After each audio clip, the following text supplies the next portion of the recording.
Hello everyone, कैसे हैं आप सब लोग। I really hope you are doing extremely well in your life and you are doing extremely justice to your preparation and you are being honest to yourself most importantly.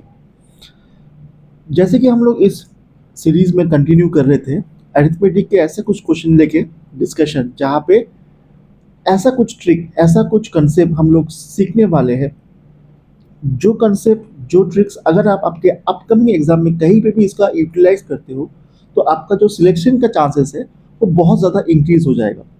तो वैसे ही इस video में हमने कुछ ऐसे अरिथमेटिक के question उठाए हैं जो फिलहाल हाल फिलहाल में जो S B I P O का एग्ज़ाम हुआ है उसमें पूछा गया था इसी साल, है ना।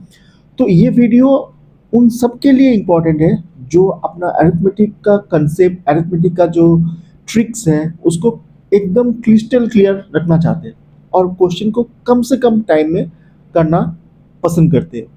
तो ये वीडियो में हम लोग ट्रिक सीखेंगे और ये ट्रिक आपको आपका जो अपकमिंग कोई भी एग्ज़ाम हो, सी जी एल हो, एन टी पी सी हो या फिर ग्रुप डी हो या फिर डिफरेंट स्टेट लेवल का एग्ज़ाम हो, and obviously for banking aspirant ये वीडियो तो बहुत ही ज़्यादा इम्पॉर्टेंट है और बहुत ही ज़्यादा बेनिफिशियल होने वाला है।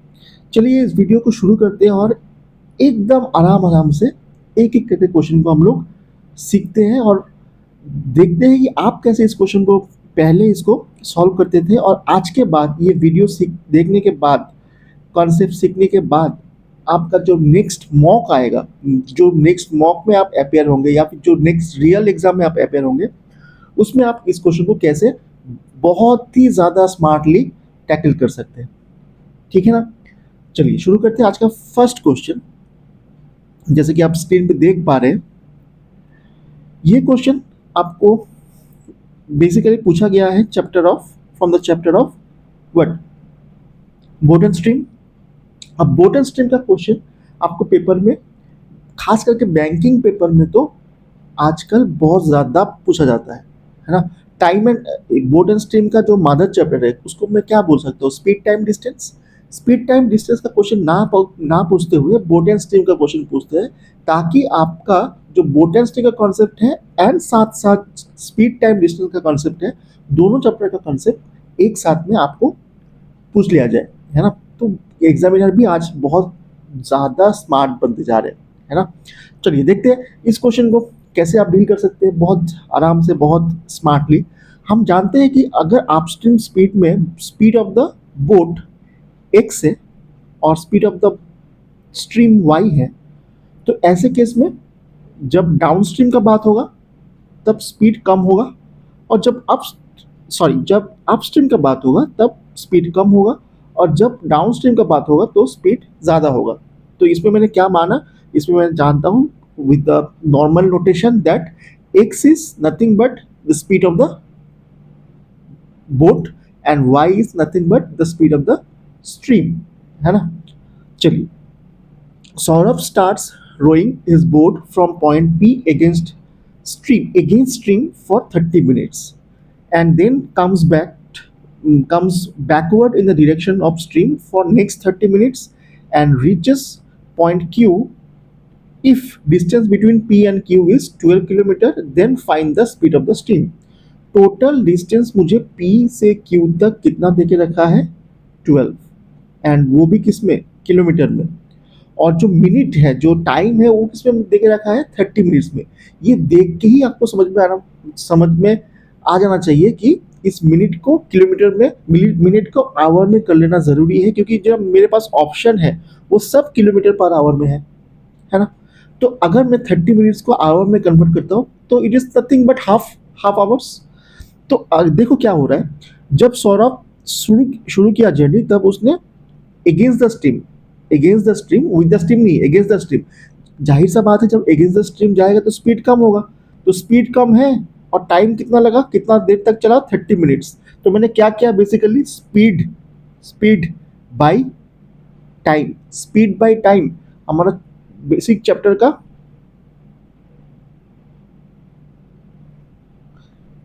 यही है मेरा यही है मेरा कंसेप्ट। तो डिस्टेंस क्या होता है, स्पीड इनटू टाइम। ऐसा नॉट? तो x minus y by two in the sense, चलिए मैं आप लोगों के लिए आसान तरीके से और लिख लेता हूँ। ये क्या है बेसिकली, ये टू ऐसा नहीं है, ये टू है, x माइनस टू क्या है आपका स्पीड है, और टाइम कितना लगा है, टाइम लगा है 30 minutes, 30 minutes means half hours. Similarly जब आगे चलते हुए comes backward in the direction of stream, stream के डायरेक्शन में जब जा रहा है तब स्पीड x प्लस वाई है obviously, and at that time also he goes for 30 minutes, मतलब यहाँ पे भी हाफ। तो मैंने क्या किया बेसिकली, स्पीड इंटू टाइम किया, स्पीड इंटू टाइम मुझे क्या देता है, डिस्टेंस। तो ये दो पार्ट का डिस्टेंस, अपस्ट्रीम का डिस्टेंस और डाउनस्ट्रीम का डिस्टेंस मिला के टोटल डिस्टेंस कितना बनेगा मुझे, मेरा 12 किलोमीटर है ना। तो बेसिकली ये इक्वेशन क्या बन रहा है देखो जरा, x minus y by two और x plus y by two and that is equals to 12, ये बन रहा है मेरा इक्वेशन। अब देखो, अब इसको अगर आप पूरा सॉल्व करने जाएंगे तो कर सकते हैं, लेकिन आपको पूछा क्या है, find the speed of the stream, वो है कि कौन सा, वो है y, मुझे बेसिकली y का वैल्यू पूछ रहा है यहाँ पे। तो इस इक्वेशन को अगर आप सॉल्व करेंगे तो क्या आप पाएंगे कि 2x by two equals to 12 है। तो x कितना है, 12 है, x 12 है, मतलब speed of the boat is 12। तो स्ट्रीम का पूछा है। अब इस इक्वेशन में अगर x आपको पता है कि 12 है और ये दो इक्वेशन मिला के 12 आ रहा है, तो क्या आप इतना जज नहीं कर सकते कि ये जो y आने वाला है इस ऑप्शन में से 15 नहीं आ सकता, क्योंकि 15 आने से पॉइंट में आ जाएगा। 12 अगर इस ऑप्शन से आप रखेंगे तो 12 प्लस 12, इस यहाँ से 12 प्लस 12 24/2 कितना आ रहा है 12, और यहाँ से 12 माइनस 12 0, मतलब 12 आ जा रहा है। तो मेरा y का वैल्यू कितना होगा, y इज नथिंग बट 12। अब मैंने आपको समझाया तब जाके मुझे कितना 4 मिनट लग गया इसको आपको कंसेप्ट को क्लियर करवाने में। लेकिन अगर आप इस चीज़ को आपके प्रैक्टिस में, आपके मॉक सेशन में इसको कंटिन्यू करते जाते हैं ऐसे, तो आपका कंसेप्ट बिल्ड हो जाएगा ऐसे ही करने का इस सब क्वेश्चन को। आप सोचिए ये क्वेश्चन को अगर आप प्रॉपर तरीके से एकदम डील करते, इक्वेशन सॉल्व करते, तो आपको इससे ज़्यादा टाइम लगता I guess, unless and until आपका कैलकुलेशन बहुत ज़्यादा स्ट्रांग हो एंड फास्ट हो एट द सेम टाइम। ठीक है, तो आप आशा करता हूँ ये कॉन्सेप्ट आपको समझ में आया होगा। ठीक है, सेकेंड क्वेश्चन। अब सेकेंड क्वेश्चन जो है ये तो आपको पता होगा कि कोई भी जो कॉम्पिटिटिव एग्जाम का पेपर होता है उसके सब में ये ऐसा क्वेश्चन पूछा जाता है, जहाँ पे बिजनेस हो शुरू होता है, पार्टनरशिप होता है, कुछ टाइम के लिए कोई कुछ टाइम के लिए इन्वेस्ट करता है, कोई दूसरा बंदा कोई दूसरे टाइम के लिए इन्वेस्ट करता है, एंड अल्टीमेटली आपको प्रॉफिट का रेशियो निकालना पड़ता है ना। तो अब देखिए इस क्वेश्चन में क्या क्या हुआ है, इस क्वेश्चन में आपको ए एंड बी दिख रहा है। अच्छा यहाँ पे एक करेक्शन है, ये जो बी का इन्वेस्टमेंट है ना, ये वाई 150 नहीं है, ये वाई माइनस 150 है। ठीक है, आप करेक्शन कर लीजिएगा, ये कोई बहुत बड़ा इशू नहीं है, आप एडजस्ट कर सकते हैं।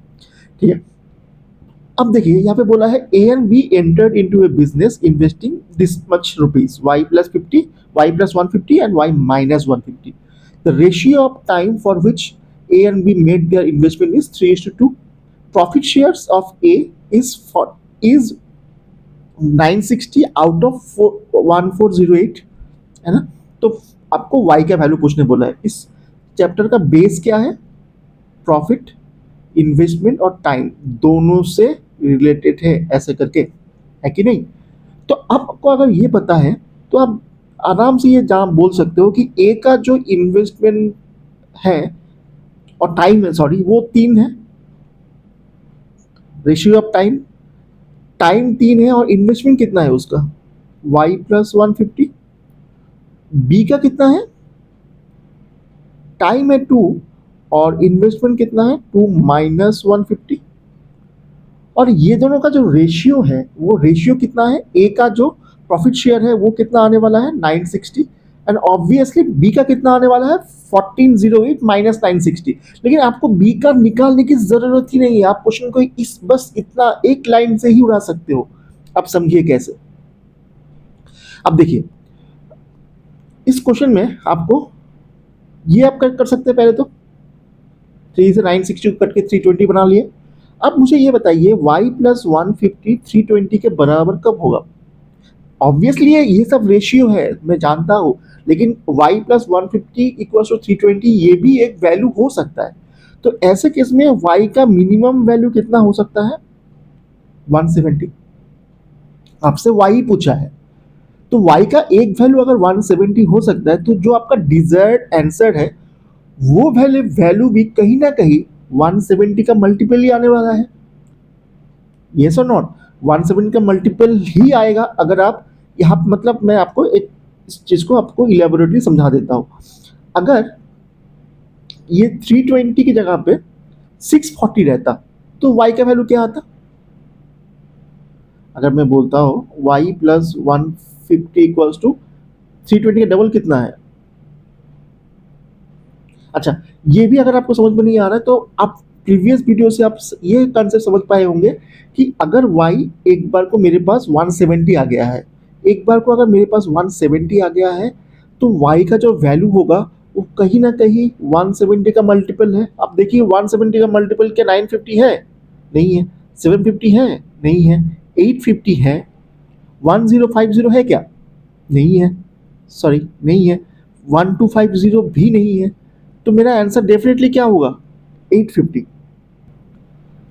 है ना?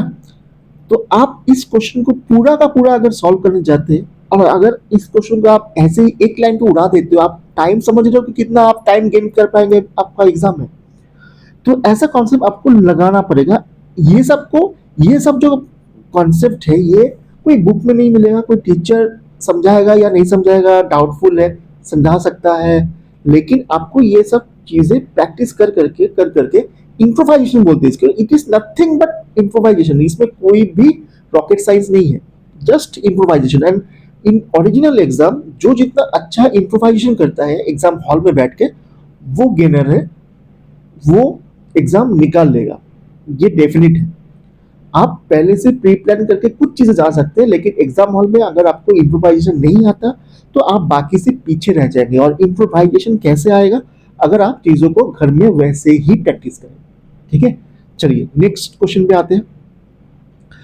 अब ये क्वेश्चन मुझे लगता है कि एसबीआई पीओ में पूछने लायक तो था नहीं, लेकिन पूछ लिया गया है तो सॉल्व कर लेते हैं, है ना? अब देखो, बोला गया है average of 15 number is 84, average of first 7 number कुछ है, कुछ लास्ट 5 नंबर का एवरेज कुछ है। अब यहां से स्टोरी शुरू होते हैं। बोल रहा है कि if 9th number is 20th more than the 8th number, तो मैं अगर मैं 8th नंबर को कितना मानता हूं? मान लो मैंने 10 माना, ठीक है? तो आप पूछेंगे सर आप 10 क्यों मांगे, 1 क्यों नहीं मांगे, 100 क्यों नहीं मांगे, कुछ दूसरा नंबर क्यों नहीं मांगे? आप एक मान सकते हैं।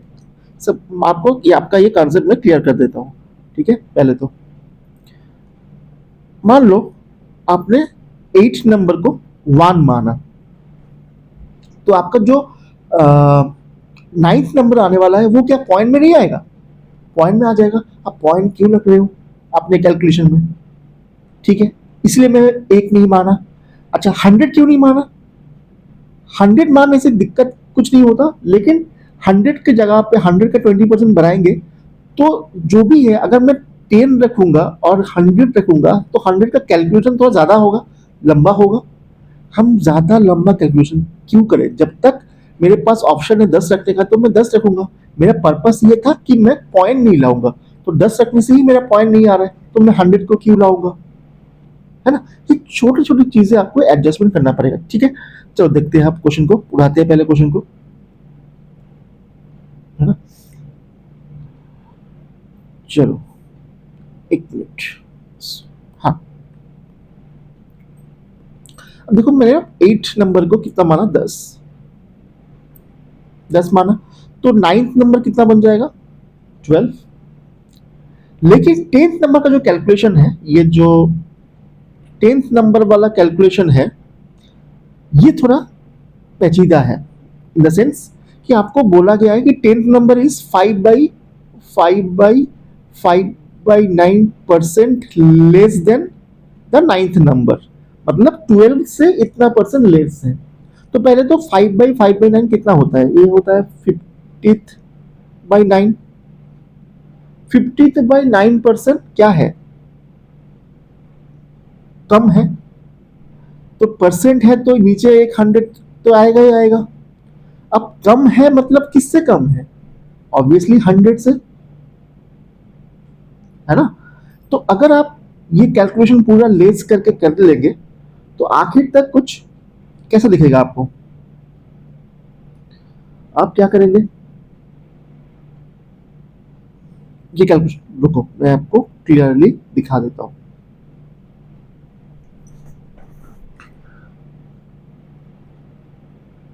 ये परसेंटेज भी मैं पहले हटा देता हूं यहां से, आपको समझने में दिक्कत नहीं होगा। ये देखो ये है, अब ये 50/9 कम है, किससे कम है, ऑब्वियसली 100 से कम है, लेस है, तो जब भी लेस का बात होगा परसेंटेज में हम 100 से लेंगे। तो ये कितना निकल के आएगा, ये 900 माइनस 50 दैट इज 850। 850/9, 850/9% कम है, तो इसीलिए 200 लगा, 2 जीरो लगाना जरूरी है। तो ये इतना कम है किससे, 12 से। 12 से अगर इतना कम है तो आप देखेंगे काट कूट के ये 34/3 आएगा, ठीक है। तो 10th number will be what, हम जो क्वेश्चन सॉल्व कर रहे थे, ये तो मेरा सिर्फ ये पार्ट का कैलकुलेशन है जहां पे मैंने ये दिखाया आपको कि 5/9 का कैलकुलेशन कैसे करेंगे आप। तो ये था मेरा 8th नंबर, ये था मेरा 9th नंबर, ये था मेरा 10th नंबर। अब इन तीनों का समेशन कितना है, इन तीनों का समेशन है टोटल जितना नंबर है आपके पास 84, जिसका एवरेज है टोटल का कितना नंबर से 84 इंटू 15। अब 15 नंबर में से मेरा पहला 7 नंबर का एवरेज कितना था, 92.5, और लास्ट के जो 5 नंबर थे उनके एवरेज कितने थे, 5 into 72.5, average in the sense total. तो मैंने 8, 9 और 10th नंबर का जो टोटल सम होगा वो तो यही होगा, क्योंकि 15 नंबर से मैं 7 नंबर, पहले का 7 नंबर और आखिर का 5 नंबर छोड़ दूंगा, तभी मुझे 8, 9 और 10th टर्म मिलेगा। तो अगर इस क्वेश्चन ये कैलकुलेशन को आप पूरा सॉल्व कर लेंगे, आप देखेंगे लास्ट तक कि 1 इक्वल्स टू 7.5 आएगा। मेरे से चेक कर लीजिएगा एक बार, 1 इक्वल्स टू 7.5 आएगा। आपसे पूछा गया था कि 9th नंबर क्या है, 9th नंबर क्या होगा, फिर 9th नंबर है क्या आपके लिए 12, तो 12 इंटू 7.5 करेंगे तो आंसर इसका आ जाएगा 90, ठीक है। तो आप इस क्वेश्चन को, तो ये क्वेश्चन एसबीआई पीओ के हिसाब से बहुत ज्यादा क्या बोलते हैं इजी है, बहुत इजी है। जो क्वेश्चन एसबीआई का लेवल है उसके हिसाब से बहुत ज्यादा इजी है। अब ये कैलकुलेशन तो देख लीजिएगा, 1 इक्वल्स टू 7.5 आ जाएगा, ठीक है। अब भी इस क्वेश्चन को ऐसे डील करते हैं। अगर आपके पास इससे बेटर कोई वे है तो आप उसको भी थोड़ा कमेंट सेक्शन में मेंशन कर सकते हैं, ताकि हम ये देख पाए कि आप लोग इंटरेक्शन कर रहे हैं हमारे साथ, और इससे हमको और ज्यादा मोटिवेशन मिलेगा कि आपके लिए ज्यादा फ्रीक्वेंसी में वीडियो हम ला सकते हैं, ठीक है। चलो नेक्स्ट क्वेश्चन शुरू करते हैं। अब ये क्वेश्चन भी एसबीआई पीओ के हिसाब से, एसबीआई पीओ के हिसाब से ये क्वेश्चन थोड़ा सा नॉट सो मच, क्या बोलते हैं, नॉट सो मच कंसेप्चुअल, हाँ थोड़ा बहुत इसमें कैलकुलेशन है। अब कैलकुलेशन कैसे है आप समझिए। 12 years from now, ratio of the ages of Ram and Leela will be 6 and 5। तो सीधा सीधा मैं ये मान लेता हूं कि 12 years बाद राम का एज अगर 6x है तो लीला का कितना होगा, 5x होगा। इसमें कोई दिक्कत नहीं ना। अच्छा आगे देखो क्या बोलता है, age of Leela after 10 years will be 40% more than the age of Ram 4 years ago। अच्छा 10 years age of Leela after 10 years, 12 years after अगर 5x है तो 10 years आफ्टर क्या 5x से 2 कम नहीं होगा, होगा, हो गया। तो यही है लीला का एज आफ्टर 10 years। ये कितना है, 1.4 टाइम ज्यादा है किससे, एज ऑफ राम 4 years एगो। तो अगर 12 साल बाद राम का एज 6x है, तो 4 years एगो कितना रहा होगा? हम लोग ये क्वेश्चन करते थे कि 12 साल बाद और 4 साल पहले, 4 साल पहले और 12 साल बाद, मतलब एक जगह पे प्लस दूसरी जगह पे माइनस। तो 12 माइनस माइनस 4, ये करने से कितना आ जाएगा डिफरेंस? 6x minus 16। इसमें कोई दिक्कत? 4 years एगो, यहां से ये अगर 12 साल बाद का है तो 4 years पहले कितना रहा होगा? इससे भी 16 कम। ठीक है, सीधे सीधा बात है ना कि जब मैं 2 साल कम का 10 साल का बात कर रहा था तब मैंने 2 माइनस किया। 4 साल पहले का बात कर रहा हूं, मतलब 12 साल से 4 साल पहले, तो 60 माइनस होगा ऑब्वियसली। तो अगर आप इस इक्वेशन को सॉल्व करेंगे, काट कूट के देखेंगे कि x का वैल्यू 6 आएगा। आप सोच रहे होंगे कि आप सर पूरा कैलकुलेशन नहीं कर रहे। क्या आप ये कैलकुलेशन नहीं कर सकते? मेरा इस वीडियो सीरीज लाने का मकसद क्या है? मकसद ये है कि आपको कंसेप्ट क्लियर करवाना। कंसेप्ट क्लियर कराना इस वीडियो सीरीज का मेन पर्पस है। आपको इक्वेशन सॉल्व करना खुद से आना चाहिए, है ना।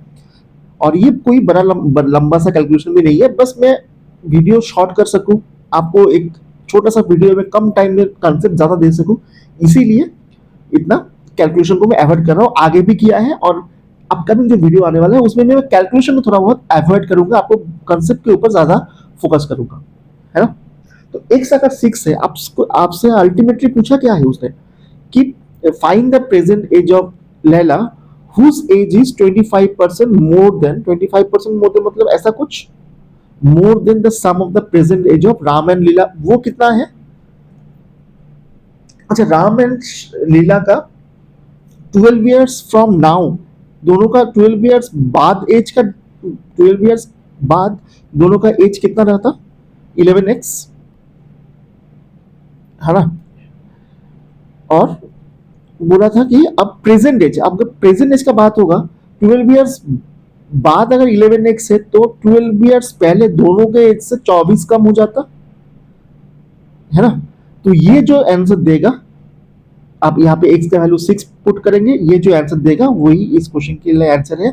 आप कैलकुलेशन करके देख लेना, शायद इस क्वेश्चन के आंसर 52.5 है। अगर आपका दूसरा कोई आंसर आता है तो मुझे कमेंट बॉक्स में मेंशन कर सकते हैं और बेझिझक कर सकते हैं, है ना।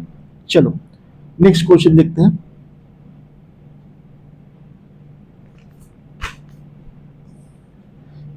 ए shopkeeper sold 2 articles at equal price. अच्छा, दोनों का प्राइस अगर सेम है तो क्वेश्चन में शुरू कर देता हूं। ऐसे ही दोनों आर्टिकल है, दोनों आर्टिकल का जो सोल्ड प्राइस है, सेलिंग प्राइस है, दोनों का सेम है। एक में उसको on one article he made a profit of 15%, while on another he had a loss of 20%। तो अगर SP 100 है और उसके ऊपर एक जगह पे 15% प्रॉफिट किया है, तो उस वाले केस में उसका कॉस्ट प्राइस कितना आता है? इतना आता है। और इस वाले केस में उसका कॉस्ट प्राइस कितना आएगा? इतना आएगा। इसमें कोई दिक्कत? सेलिंग प्राइस अगर 100 है, 15% प्रॉफिट हुआ है, तो कॉस्ट प्राइस कितना आएगा? 100 का 100 डिवाइड बाई 1.15, और यहाँ पे सिमिलर वे में 100 बाई 0.80। तो ये दो जो कॉस्ट प्राइस का डिफरेंस आया वो कितना है क्वेश्चन के अकॉर्डिंग? 350 है। बस आपको तो फिर इक्वेशन सॉल्व करना है, लेकिन ये इक्वेशन सॉल्व करना थोड़ा बहुत ट्रिकी है। ये हो जाएगा सेकेंड स्टेप, यस और नो, ऐसा कुछ। आप इसके बाद एलसीएम लेंगे, 115 इंटू 80। अब देखिएगा जब आप एलसीएम लीजिएगा तो डिफरेंस क्या आएगा? डिफरेंस यही आएगा, क्योंकि 10,000 पहले केस में कितना आएगा? 10,000 into 80, and then second case में कितना आएगा? 10,000 इंटू 115। अब इन दोनों का डिफरेंस कितना है? 350। अब देखिएगा बीच का डिफरेंस कितना आ रहा है? 35, 35 से ये काट के ये कितना रह जाएगा? 10 से ये जीरो हटा के ये कितना रह जाएगा? 1000। एक जीरो आप और कम कर दीजिए तो कितना रह रहा है? 100 बाई 115। तो इससे अगर आप काटेंगे इसको 5 से तो 20 बाई 23, ये काटिए और 4 से 2, 4 से 5, ठीक है। तो अल्टीमेटली 1 का वैल्यू कितना आ रहा है, 46/5, that is equal to nothing 9.2, है ना। तो अगर 1 9.2 के बराबर है, आपसे पूछा गया था कि find the selling price of each article, तो 100 कितने के बराबर होगा, ऑब्वियसली दिस 920। तो आप सोच रहे होंगे सर आपने तो इस क्वेश्चन में कैलकुलेशन करवाया और कुछ करवाया ही नहीं। अब देखो इस क्वेश्चन में कैलकुलेशन ही था जो ट्रिकी था। आप इस कैलकुलेशन को कैसे आसान कर सकते हैं ये आपको देखना जरूरी था। ये जो ट्रिक, ये जो कंसेप्ट मैंने किया, ये जो चीज आपको सिखाया, ये जो पार्ट आपका कंसेप्ट फिर से एक बार रिविजिट कराया कि आपका जो सेलिंग प्राइस है और उसको प्रॉफिट परसेंटेज से अगर डिवाइड डिवाइड कर देंगे तो आपको डायरेक्ट कॉस्ट प्राइस मिल जाएगा। तो ये सब आपको एक्यूमुलेट करना जरूरी है, आपको क्वेश्चन को बेटर तरीके से डील करने के लिए जब आपका अपकमिंग कोई एग्जाम आएगा उसमें, है ना। चलो नेक्स्ट क्वेश्चन में आते हैं। अब देखो यहाँ पे एक क्वेश्चन है, ये क्वेश्चन बहुत ज्यादा ही इजी है अगर आप एसबीआई पीओ जैसे एग्जाम का बात करते हो उसके हिसाब से। देखिए कैसे, ABC invest entered into business from with this much money, हो गया।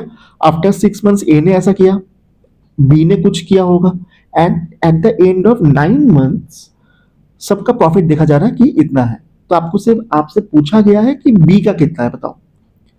तो ऐसा क्वेश्चन को आप मेथड से तो कर ही सकते हो, लेकिन स्मार्टली कैसे कर सकते हो, आप बी से बी के बारे में पूछ रहा है, आप बस बी का डेटा उठाओ।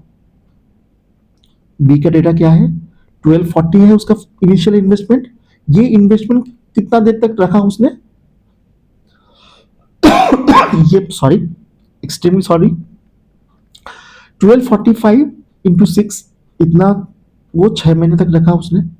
उसके बाद उसने और क्या किया, 1265 और ऐड किया। 1245 प्लस 1265 कितना आ जाएगा, 2510। तो टोटल 9 महीने में 6 महीना यहाँ पे है तो 3 महीना यहाँ पे होगा, है ना। तो ये रहा होगा उसका टोटल इन्वेस्टमेंट। अगर आप देखेंगे ये टोटल कैलकुलेशन करके तो ये this comes out to be 15,000।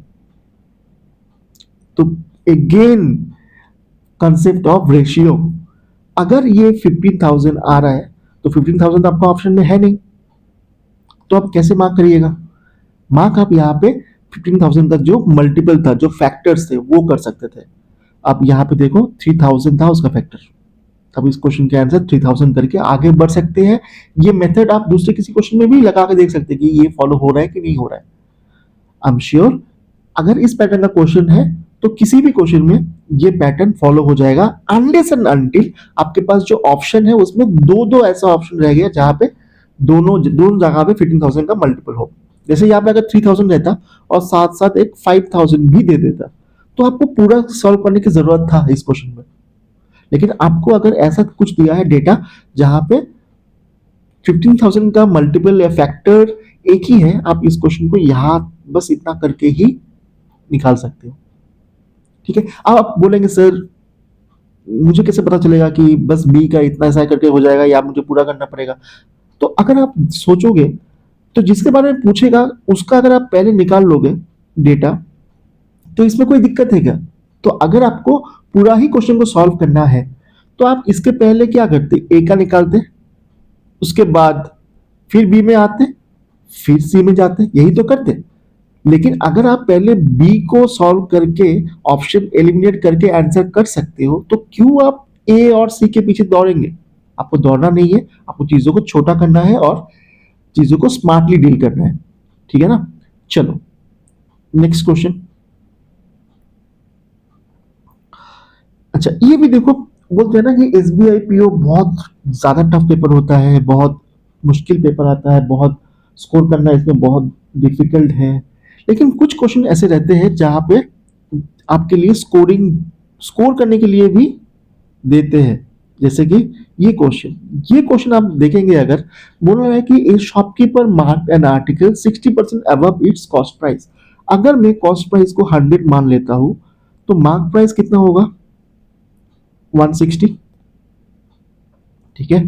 अब बोल रहा है कि if he decrease discount percentage from 25% to 20%, discount हमेशा मार्क प्राइस के ऊपर लगेगा।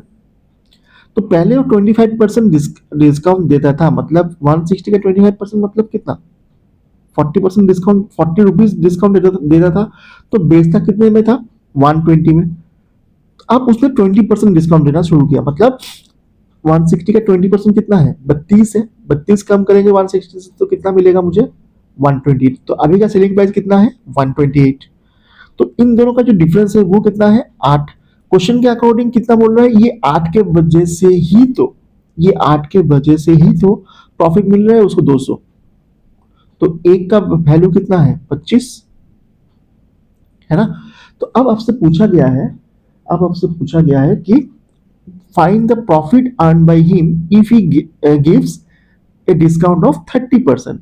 तो अगर 30% डिस्काउंट देता है तो 160 का 30% कितना है, 48। 48 अगर वो डिस्काउंट दे देगा 160 से तो कितना निकल के आएगा, सेलिंग प्राइस 112। यस और नॉट। तो अगर 112 सेलिंग प्राइस है तो कॉस्ट प्राइस और सेलिंग प्राइस का डिफरेंस ही है मेरा प्रॉफिट। वो कितना आ रहा है, 12। एक का वैल्यू 25 है तो 12 का वैल्यू कितना होगा, 25 into 12 that is 300, nothing but 300, है ना। चलो नेक्स्ट क्वेश्चन में आते हैं। एबीसी कैन कंप्लीट, देखो ये भी एसबीआई पीओ के हिसाब से उतना ज्यादा टफ क्वेश्चन नहीं था, लेकिन स्टूडेंट का एक माइंडसेट है कि हम अरिथमेटिक को पहले अटेम्प्ट नहीं करते हैं, हम पहले स्पीड मैथ्स जो कि आज के दिन में बैंकिंग एग्जाम में ना के बराबर हो गया है उसको करते हुए सबसे पहले हम डीआई में चले जाते हैं, और उसके बाद अगर मुझे टाइम मिलता है तभी मैं अरिथमेटिक करूंगा, ऐसा ही माइंडसेट है। लेकिन आज के डेट में आपको कुछ arithmetic question at first go at least देख लेना चाहिए, जो कि जो आपका स्ट्रॉन्ग चैप्टर से, आपका time and work, age, profit and loss, ये 2-3 चैप्टर्स हैं जो पार्टनरशिप, यहाँ से आपको क्वेश्चन मिलेगा ही मिलेगा। प्रोबेबिलिटी का क्वेश्चन इजी आता है, मतलब इजियर आता है कंपेरेटिवली। तो ये सब क्वेश्चन अरिथमेटिक का आप देख सकते हैं और उसको लिटा सकते हो एट फर्स्ट को, क्योंकि ये गलती आजकल मैक्सिमम स्टूडेंट करते हैं, तो आपको वो गलती नहीं करना है। ठीक है, आपको एक बार अरिथमेटिक देख लेना है पहले। तो मैं बोल रहा हूँ डीआई करने से भी पहले, क्योंकि डीआई आजकल थोड़ा लेंदी आ रहा है, उससे ज्यादा टाइम, कम टाइम में तो ये अरिथमेटिक का क्वेश्चन आप उड़ा सकते हैं, है ना। चलो बोल रहा है ABC can complete a piece of work in 12 days, 15 days and 18 days. 12 days, 15 days और 18 डेज में अगर वर्क कंप्लीट हो जाता है तो एलसीएम मेथड से ये हमारा टोटल वर्क है, तो डेज है, एफिशिएंसी फिर कितना आएगा, 15, 12 और 10, ये आएगा मेरा टोटल वर्क। तो मेरा फंडामेंटल क्या है, यही फंडामेंटल है चैप्टर का कि days into efficiency, that that will give you total work, और man power into efficiency, man power into number of days या time, that will give you total work. अच्छा चलो, ये देखो ये मेरा एफिशिएंसी आ गया। आपको पता होना चाहिए जो वेजेस आएगा, जो वेजेस आएगा, वेजेस का बात हो रहा है, तो वेजेस हमेशा ये एफिशिएंसी के हिसाब से डिस्ट्रीब्यूट होगा, है ना। तो टोटल एफिशिएंसी कितना है मेरा, 37। तो 37 का वैल्यू कितना बोल के रखा है, 592। तो एक का वैल्यू कितना है, 592/37। अब वेजेस को एक चीज आप लोग हमेशा ध्यान रखेंगे कि जिसका एफिशिएंसी ज्यादा है उसको ज्यादा वेजेस मिलेगा। आप खुद ही सोचिए, आप अगर किसी लेबर को, किसी पर्सन को आपके घर में कोई भी काम करवाने के लिए लाते हैं और बोलते हैं कि आपको ये काम करना है, आप कितना दिन लगाएंगे। एक बोलता है मैं 5 दिन में कर दूंगा, दो दूसरा बोलता है मैं 10 दिन में करूंगा। तो आप किसको ज्यादा पैसा देंगे, जो 5 दिन में कर दे रहे हैं, क्योंकि आपका एफिशिएंसी बढ़ रहा है, क्योंकि आपका टाइम बच रहा है, टाइम इज मनी, है ना। तो यही कंसेप्ट है। तो एक का वैल्यू 592/37 है, इसमें कोई दिक्कत। आपसे पूछा क्या है, आपसे पूछा है कि find the difference in the amount receive by A and C together and B alone. तो ए एंड सी मिला के कितना मिल रहा है, 25, और बी को एलोन कितना मिल रहा है 12। 25 माइनस 12 कितना है, बेसिकली आपको 13 का वैल्यू चाहिए। तो एक अगर इतना है तो 13 कितना होगा, 592 इंटू 13 बाई 37, ये हो जाएगा। अब देख लीजिएगा कैलकुलेशन करके, इसका आंसर है 208। आप अगर कॉन्सेप्ट भी लगाना जाएंगे यहाँ पे तो 3 इंटू 2 6 है,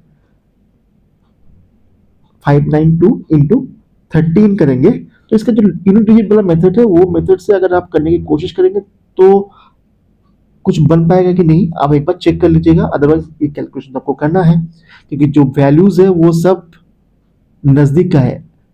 अगर आप इस क्वेश्चन को अप्रोक्सीमेशन से उड़ाना चाहते हो तो आप फंस सकते हो, क्योंकि यहाँ पे difference between the options are very very minimal, है ना। ऑप्शन अगर ऐसा रहता कि 198, 398, 598, 798, आप ऑप्शन से एलिमिनेट कर सकते थे। कैसे कर सकते थे, इस क्वेश्चन के लिए रिलेवेंट नहीं है, फिर भी मैं डिस्कशन कर लेता हूं। देखिए, इन दैट केस जहां पे ऑप्शन दूर दूर का रहता तो आप कैसे कर सकते थे क्वेश्चन को। मान लीजिए ऐसा ऑप्शन दिया है, 208 दिया है, फिर 508 दिया है, फिर 708 दिया है, फिर 908 दिया है, ठीक है। इन दैट केस आप क्या कर सकते थे, 13 से 37 कैसे आता है, लगभग 3 के बराबर, और 3 से 500 592 दैट इज 600 के बराबर।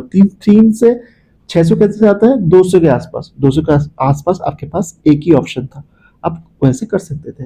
लेकिन इस क्वेश्चन में आप पूरा का पूरा कैलकुलेशन करके देख लीजिएगा कि क्या आ रहा है। इस क्वेश्चन के आंसर 208 आएगा। अगर कुछ डिफरेंट आता है तो आप कमेंट बॉक्स में जरूर मेंशन करिए, ठीक है। चलो, आज का वीडियो का लास्ट क्वेश्चन है। In an election, 25% voters did not cast their votes and 10% of the votes were invalid. If the winner got votes equals to 45% of the total number of voters in the voter list. तो total number of voter in the voter list is nothing but 100. तो बोला गया था कि winner को इस total number of voter का कितना परसेंट मिला है, 45% मिला है। हम तो मान लेंगे कि 45 ही वोट मिला है उसको, ठीक है। अब 100 से जो किस्सा कुछ कुछ हुआ था, देखो पहले बोला था कि इस 100 का 25% वोटर वोट ही नहीं देते, मतलब 75। अच्छा, ये डेटा एक अलग डेटा है, इसमें डायरेक्टली बोल दिया है कि total number of voter list का 45% जो मिला, उनको मिला जो जीता है टोटल नंबर का। तो इसके साथ आप इसको मिला नहीं सकते, ठीक है। ये एक सेपरेट डेटा हो गया जो कि विनर को मिला है। अब डेटा ये है कि वोट कितना मिला है, वोट कितना कास्ट हुआ है। 75% वोट ही कास्ट, 25% वोट ही कास्ट नहीं हुआ है, तो 75% कास्ट हुआ होगा। अब इस 75% का 10% इनवैलिड बोल दिया गया है, मतलब 7.5% इनवैलिड बोल दिया गया है। तो कितना है, 75 से अगर 7.5 माइनस करेंगे तो कितना आएगा, 67.5, है ना। तो ये टोटल नंबर ऑफ वोट है जो कास्ट हुआ है, कास्टेड वोट। लेकिन इसका तो 45 विनर को ही मिल गया है, तो लूजर को कितना मिला होगा, ऑब्वियसली इन दोनों का difference, that is what, nothing but 22.5, है ना। तो अब क्वेश्चन में बोला है कि the winner won by a margin of 360 votes. The winner won by the margin of 360 vote मतलब क्या, विनर का वोट और जो लूजर का वोट है इनका डिफरेंस कितना है, 360 है। तो 22.5 बराबर 360 है, तो एक का वैल्यू कितना है, 360 बाई 22.5, ठीक है ना। पूछा क्या गया है आपसे, then find the total number of votes receive by the loser. तो अब एक का वैल्यू अगर इतना ही है, आपसे लूजर का वैल्यू पूछ रहा है, तो लूजर कितना होगा, लूजर तो 22.5 है। तो अगर इसको 22.5 से गुना कर देंगे तो 360 बाई 22.5 को अगर 22.5 से गुना करेंगे तो काट फूट के कितना रहेगा, 360। वही इस क्वेश्चन का आंसर है। आई होप इस वीडियो में जो भी कॉन्सेप्ट, जो भी क्वेश्चन आपको सिखाया गया, जो भी कॉन्सेप्ट आपको सिखाया गया है, वो कॉन्सेप्ट आप समझ पाए होंगे और आपको अच्छा लग रहा है ये सब वीडियो। तो अगर आपको अच्छा लग रहा है, it will be very welcoming to see that, very pleasing to see that कि आप इस वीडियो को आपके फ्रेंड सर्कल में थोड़ा सर्कुलेट कर रहे हो, क्योंकि इस वीडियो का जो रीच है मैक्सिमम लोगों तक पहुंचना चाहिए, ताकि वो लोग भी ये कॉन्सेप्ट सीख पाए और आपने आपका एग्जाम में उसको खुद के एग्जाम में, सॉरी, खुद के एग्जाम में उसको इम्प्लाई कर पाए। आप ध्यान रखेंगे कि जितना आप प्रैक्टिस करेंगे, जितना आप डिफरेंट डिफरेंट मॉक से क्वेश्चन को with in stipulated time, with in 1 minute 1.5 minute के अंदर एक एक अरिथमेटिक को करने की कोशिश करेंगे इनिशियली, तभी जाके आपका जो कॉन्सेप्ट बिल्डिंग है वो हो पाएगा। आइडियली आज के डेट में कोई भी क्वेश्चन प्रीलिम्स लेवल में 1 मिनट से ऊपर नहीं लगना चाहिए, क्योंकि आज जिस हिसाब से कट ऑफ बढ़ रहा है ना। तो आप ध्यान रखेंगे, आप प्रैक्टिस करेंगे ज़्यादा। आई होप आप प्रैक्टिस करते होंगे ज़्यादा।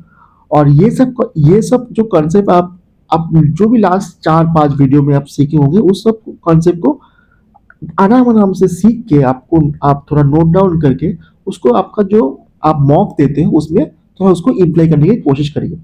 ठीक है, चलिए, इस वीडियो को यहाँ तक देखने के लिए बहुत बहुत ज़्यादा हम शुक्रगुजार हैं आप लोगों का।